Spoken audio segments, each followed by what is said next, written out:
Edward Paisnel was the Beast of Jersey, a notorious sex offender who terrorized the island of Jersey for 14 years. He wore a grotesque mask, a wig, and a coat studded with nails. He smelled of must and mold. He preyed on women and children in the dark, and sometimes left behind clues that suggested a connection to Satanism. The story of the Beast of Jersey begins in 1957, when a young woman waiting for a bus was attacked by a man with a rope. He dragged her to a nearby field and raped her. This was the first of many similar assaults that would occur for over a decade. The victims were mostly female, but some were young boys. The attacker always wore a disguise and often cut the phone lines before breaking into the houses. He seemed to have a supernatural ability to evade capture, and he taunted the police with letters and clues.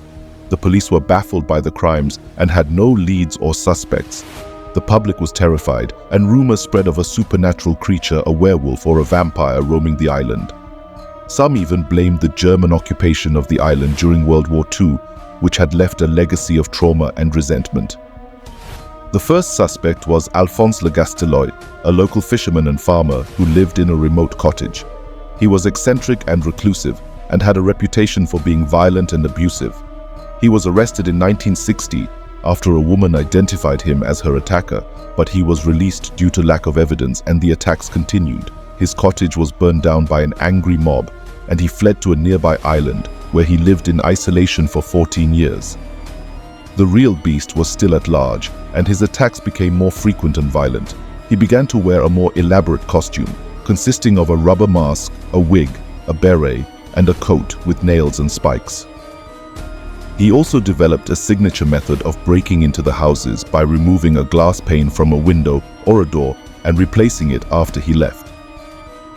He seemed to have a knowledge of the island's geography and layout, and a knack for avoiding detection. The police were under immense pressure to catch the beast and launched a massive manhunt. They set up roadblocks, checkpoints, patrols, and surveillance. They interviewed hundreds of witnesses, suspects, and informants.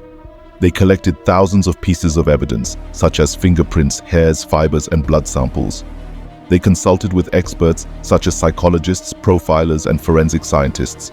They even enlisted the help of a psychic who claimed to have visions of the beast, but none of these efforts yielded any results. The beast remained elusive, and his attacks continued. He seemed to enjoy playing a cat-and-mouse game with the police, and sometimes sent them letters, mocking them and challenging them. He also left behind clues, such as cryptic messages, symbols, and drawings that suggested a connection to occultism and Satanism. The police suspected that the beast was part of a cult or a secret society that practiced black magic and ritual abuse.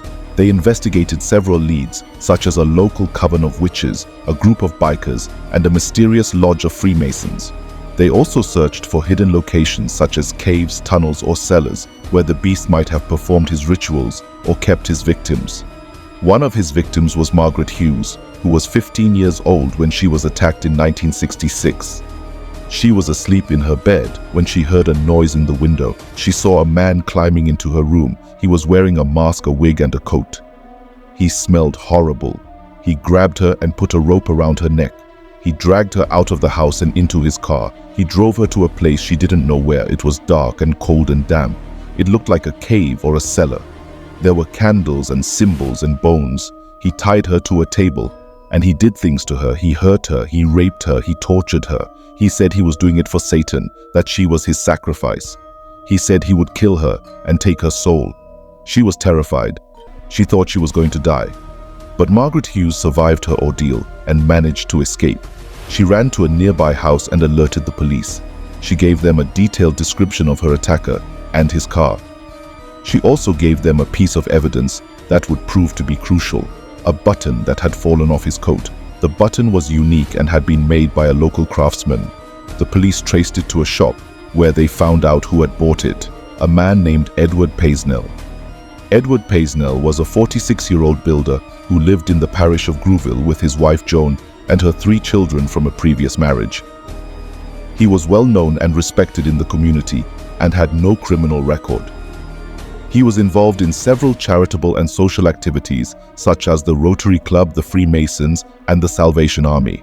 He was also a regular visitor to a children's home where he helped with the maintenance and sometimes played Santa Claus at Christmas.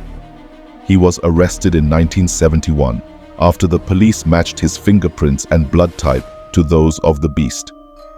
He confessed to his crimes and revealed his twisted motives. He said he was obsessed with the occult and believed he was the reincarnation of Gilles de Rais, a 15th century French nobleman who was executed for murdering hundreds of children in satanic rituals. He said he wore the mask and the coat to invoke the spirit of the beast and to gain power and pleasure from his victims.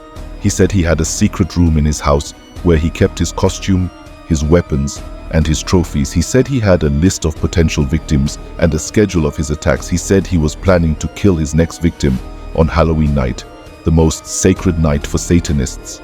He was tried and convicted of 13 counts of rape, assault, and sodomy.